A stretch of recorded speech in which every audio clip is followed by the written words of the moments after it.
우리가 종양을 양성과 악성으로 나눌 수가 있어요. 악성은 말 그대로 우리가 흔히 암이라고 불리는 부류들의 질환을 악성 종양이라고 얘기를 하고요. 암은 아니지만 뭔가 이렇게 자라고 증식하고, 근데 조금은 암이라고 하는 악성보다는 얌전하고, 그런 것들을 어떤 양성 범죄 종양이나 병소들이라고 보통 얘기를 하는데, 혹시 뭐 특이할 만한 독특한 점 보이실까요? 안녕하세요, 정선비 정한울입니다. 좀 오랫동안 봐왔던 분이시기 때문에 제가 이제 보여드리는 케이스인데, 지금 생각해보면 그냥 일반적으로 보기는 쉽진 않은 케이스 같네요. 이제 이분은 자세히 보시면 여기 이제 동그란 뭔가 원형의 검은 달걀 같은 이런 음영이 보이는데, 결론은 이분은 여기 어떤 치아를 만드는 그런 세포 기원에 종양이 있으셨던 분이고요. 범랑아세포종이라고 하는 그런 종양입니다.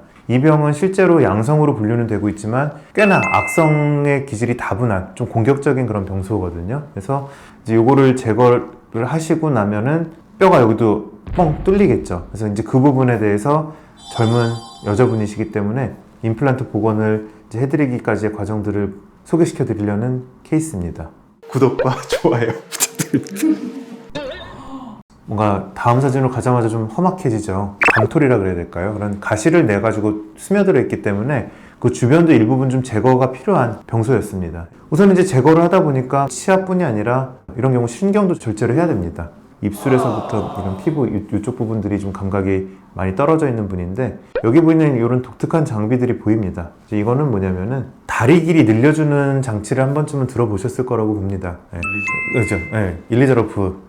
경우에 따라서 너무 많은 뼈가 필요하거나 또는 이제 뭐 연조직이 필요하거나 이제 여러 가지 그런 이유들로 인해서 골신장기라고 얘기를 하는데, 뼈도 늘리면서 사실은 연조직도 늘릴 수 있는 부가 효과가 있어요. 그래서 연조직도 같이 늘어날 거를 계획을 하고 요런 수식을 같이 시행을 했던 그런 환자분입니다. 뼈가 어느 레벨까지 자라는 걸 기대를 했던 거예요? 욕심을 낼 만큼 자라주면 좋지만 사실은 이게 쉽지만은 않습니다. 그래도 지금 뭐 워낙 뼈가 여기서부터 이렇게 없는 상황이고 잇몸뼈도 없다 보니까 정말 이렇게 미세현미경 수술이라는 게 있어요. 본인 뼈랑 연조직이랑 어떤 신경혈관 이런 것도 동반해가지고 여기다가 붙여주는 그런 재건술도 있는데, 이분은 그런 다른 데서 떼는 것보다도 있는 뼈를 늘리자라고 하는 그런 계획이 세워졌고, 이제 그런 장치가 지금 들어간 모습입니다. 그래서 이 장치가 이렇게 어떤 T자 모양 두 개로 되어 있는데, 여기서 밖에서 장치를 저희가 돌릴 수가 있어요. 매일 뼈가 생길 수 있는 그런 속도랑 이런 타이밍을 맞춰가지고, 이걸 너무 천천히 하게 되면 뼈가 딱딱해지면 당연히 안 자랄 거고요. 너무 빨리 엿가락이 생기기 전에 확 당겨버리면 뼈가 생기기 전에 그냥 두 개가 분리가 돼버리겠죠. 뼈가 조금 생기는 그 타이밍에 조금씩, 매일 조금씩 나사를 돌리면서 이 도르래를 올려줘가지고 뼈가 이제 엿가락 늘어나듯이, 물론 좀 고생은 하지만 얻을 수 있는 결과는 그 어떤 것보다 좋은 수식 중에 하나죠.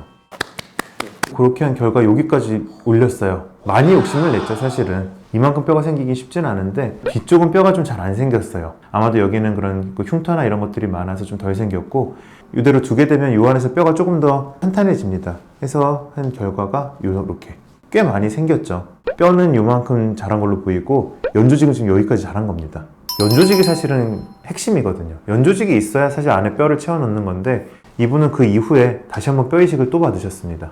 여기서 이만큼 네모나게 뼈를 떼서 잇몸살이 꽃맺을 수 있는 한계까지 해가지고 뼈를 만들고, 뭐 이중으로 쌓고 사이사이는 뭐 뼈가 잘 생기는 그런 재료들을 아마 많이 넣었을 겁니다. 그래서 뼈가 최대한 잘 생길 때까지 기다리고 계시던 그런 상황이었는데, 이런 식으로 지금 기둥을 4개나 받고 뭐 그 철사까지 묶고 해서 노력을 전에 이제 교수님들께서 해주셨는데, 그 연조직 힘이 너무나도 셌던 나머지 4개를 뚫고 무너져 내렸어요. 내리면서 이제 나사들이 좀 움직이고, 그런 움직임 때문에 염증도 발생하고 해서 이제 저에게 이제 오셨는데, 그래서 1차적으로 제가 했던 것들은 우선 여기 일단 염증을 일단 가라앉히고 달래놔야 그 다음 수식을 할 수가 있으니까, 그래서 그 염증 치료 해드리고 이제 뼈 이식을 이제 계획을 했습니다. 일단 꽃맺을 수 있는 그런 맥시멈 선에서 뼈를 넣습니다. 역시 이때도 뭐 본인 뼈면 제일 좋겠지만 지금은 뭐 그렇게 더 환자분께서 너무 힘들어 하시기 때문에 인공뼈들을 선택을 했고요. 그 BMP라고 하는 그런 골성장인자가 들어가 있는 뼈 이식 재료들을 쓰고, PRP라고 하는 그런 본인 피에서 추출한 성장인자까지 넣어서, 그러고선 한 3, 4개월 지나고 난 다음에 역시나 여기는 그래도 넣어준 게 좀 뼈가 생겼는데 여기는 그 힘이 굉장히 센가 봅니다. 그래서 최종적으로 임플란트 전 상태는 이 정도까지 뼈를 복원했고요. 한마디로 제가 할 수 있는 거는 최선을 다했죠. 욕심 많이 냈죠, 역시. 이것도 이제 잇몸살이 간당간당하게 버텨줄 정도로 제가 꾹꾹 다 다져 넣어가지고 이랬던 걸 여기까지 해놨으니까 뭐 환자분은 너무도 좋아하시죠. 그렇지만 이제 또 그런 모습을 저희가 보면 사실 더 욕심이 나죠. 더 잘해드리고 싶다라는 욕심이 생기는데 이제 일을 빨리 해드려야 평안한 식사 생활이랑 결손부가 해결이 되니까 임플란트를 이제 요 다음에 진행을 했습니다. 그 전에 한번 말씀드릴 게 그리고 남아있는 요 옆에 이들도 사실은 상태들이 조금 충격적이긴 했어요. 여기 있는 세 개 치아가 다 유사한 상황인데 저 치아가 있고요. 뼈가 이렇게 덮어야 됩니다. 요거 한 1mm, 2mm 안 될 거거든요. 요런 뼈에 지금 이렇게 버티고 있는 거예요. 맞아요. 이게 붙어 있는 것도 신기하고 요 치아가 기능을 한다는 것도 신기하긴 합니다.